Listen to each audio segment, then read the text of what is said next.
महाराष्ट्र में विधानसभा चुनाव के नतीजे आने के बाद दोनों गठबंधन, चाहे महाविकास अघाड़ी हो या सत्तारूढ़ महायुति हो, क्या बड़ा खेल होने की उम्मीद दिखाई पड़ रही है? क्या दोनों गठबंधन में शामिल दल चुनाव के बाद अपने पुराने गठबंधनों के प्रति अपनी निष्ठा दिखाएंगे? यह सवाल इसलिए क्योंकि इस वक्त विधानसभा के 5 साल के कार्यकाल में जिस सीएम पद के सवाल पर विवाद के कारण राज्य को 3 मुख्यमंत्री मिले और 2 दल शिवसेना और एनसीपी टूट में नजर आए, उसी अहम सवाल पर दोनों गठबंधन फिलहाल चुप हैं। सीएम पद के अलावा कई अहम मुद्दों को अगर देखा जाए तो दोनों गठबंधनों के सहयोगियों के बीच गहरे मतभेद नजर आते हैं। अहम तथ्य यह भी है कि चुनाव नतीजे आने के बाद दोनों गठबंधनों के लिए सभी मतभेद भुलाकर सरकार गठन के लिए महज 72 घंटे होंगे, अन्यथा राष्ट्रपति शासन लगेगा, क्योंकि 23 नवंबर को रिजल्ट आ रहे हैं और जो महाराष्ट्र का कार्यकाल है वो खत्म हो रहा है 26 तारीख को। आपको बता दें कि शिवसेना में टूट के बाद एकनाथ शिंदे को सीएम बनाने वाली बीजेपी ने चुनाव में उन्हें अपना चेहरा नहीं बनाया है। गृह मंत्री अमित शाह ने अपने एक संबोधन में कहा कि इसका फैसला चुनाव के बाद होगा। दूसरी ओर एमवीए के अहम सहयोगी एनसीपी की बात करें, शरद पवार की बात करें, शरद पवार जो हैं वो खुद अमित शाह की ही तर्ज पर कह रहे हैं कि गठबंधन नतीजे आने के बाद सीएम पद के लिए विमर्श किया जाएगा। उनकी पार्टी के नेता यहां तक कह रहे हैं कि अधिक सीटें जीतने वाले दल को ही इसका हक है कि वो सीएम उसका बने। अब सवाल ये उठता है कि जिस उद्धव ठाकरे ने इसी सवाल पर एनडीए से नाता तोड़ लिया था, वो एमवीए की सरकार में दूसरे दल के नेतृत्व को भला कैसे स्वीकार करेंगे? एमवीए में जाति जनगणना और सावरकर के सवाल पर मतभेद है। शिवसेना नहीं चाहती कि राज्य के कांग्रेस सावरकर के खिलाफ बोले। हिंदुत्व के जुड़े दूसरे मुद्दों पर भी एमवीए में अलग अलग सुर सामने आते हैं। दूसरी ओर अगर देखा जाए तो महायुति में शामिल अजीत पवार की एनसीपी ने बीजेपी के मुख्य नारे बटेंगे तो कटेंगे पर ही सवाल उठा दिया। इससे पहले बीजेपी और एनसीपी में नवाब मलिक की उम्मीदवारी ठनी थी। बीते चुनाव में जनादेश के बाद सीएम पद पर मतभेद के बीच अचानक राज्यपाल भगत सिंह कोश्यारी ने फडणवीस को सीएम और अजीत पवार को डिप्टी सीएम पद की शपथ दिला दी थी।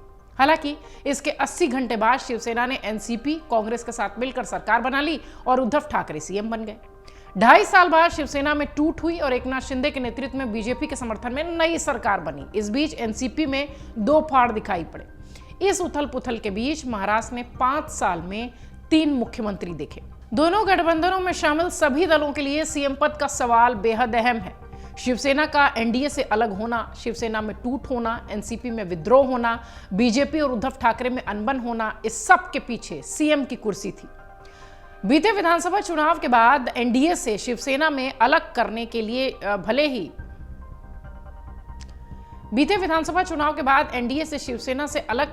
भले ही एनसीपी कांग्रेस ने उद्धव को सीएम बनाने की शर्त पर अपने तरफ बुला लिया हो, मगर इस बार ऐसी स्थिति नहीं है। अरसे बाद मजबूत होकर उभरी कांग्रेस की महत्वाकांक्षा भी सरकार का नेतृत्व करने की है। यही स्थिति शरद पवार की एनसीपी में भी नजर आती है। मजबूरी में शिंदे को सीएम बनाने वाली बीजेपी की शुरू से ही सरकार का नेतृत्व करने की इच्छा रही है। अब ये सारी इच्छाएं चुनाव के बाद जरूर प्रबल होंगी और हो सकता हो ये प्रबलता बगावती सुर अख्तियार करे। दोनों गठबंधनों में शामिल दलों का जोर सीटें बढ़ाने पर है, जिसके जरिए सीएम पद के लिए दावेदारी पेश करने के साथ मोलभाव किया जा सके। इसके लिए शिंदे गुट का पूरा जोर मराठा वोट बैंक पर कब्जा करने का है। वहीं अजीत गुट मूल एनसीपी के वोट बैंक में सेंध लगाना चाहते हैं। बीजेपी ओबीसी अगड़ा समीकरण के सहारे पुराना प्रदर्शन दोहराना चाहती है। जनादेश चाहे जिस गठबंधन के पक्ष में हो, मगर नतीजे आने के बाद सीएम पद के ऊपर सवाल और बवाल दोनों लाजमी है। तथ्य यह भी है कि सरकार गठन के लिए दोनों गठबंधनों के पास महज 72 घंटे का समय होगा और इस 72 घंटे में ही यह तय होगा कि कैसे सीएम बनेगा और किसका सीएम बनेगा। इसके साथ ही आपको यह भी बता दें कि एकनाथ शिंदे की पार्टी के मुकाबले बीजेपी 2 सीट पर चुनाव लड़ रही है। ऐसे में कयास ये भी लग रहे हैं कि एकनाथ शिंदे क्या दोबारा सीएम बन पाएंगे। उधर बीते दिनों एक कार्यक्रम को संबोधित करते हुए एकनाथ शिंदे ने कहा कि वो टीम लीडर हैं और महायुति में सब बराबर है। वहीं देवेंद्र फडणवीस ने कहा था कि हमारे गठबंधन में एकनाथ शिंदे समेत किसी ने भी पद नहीं मांगा है, सभी को भरोसा है कि फैसला निष्पक्ष होगा। फडणवीस ने कहा कि महाराष्ट्र विधानसभा चुनाव के बाद सीएम पद के लिए कोई म्यूजिकल लड़ाई नहीं होने वाली है। सीएम पद के लिए किसी से कोई वादा नहीं किया गया है। सीएम चुनने की हमारे पास अलग नीति तैयार है। दोनों ही खेमा सीएम की कुर्सी को लेकर 72 घंटे के भीतर कैसे ये निर्णय करेगा कि कौन इस कुर्सी पर बैठेगा, ये बड़ी चुनौती होगी। महाराष्ट्र विधानसभा 288 सीटों के लिए कुल 4140 उम्मीदवार चुनावी मैदान में हैं।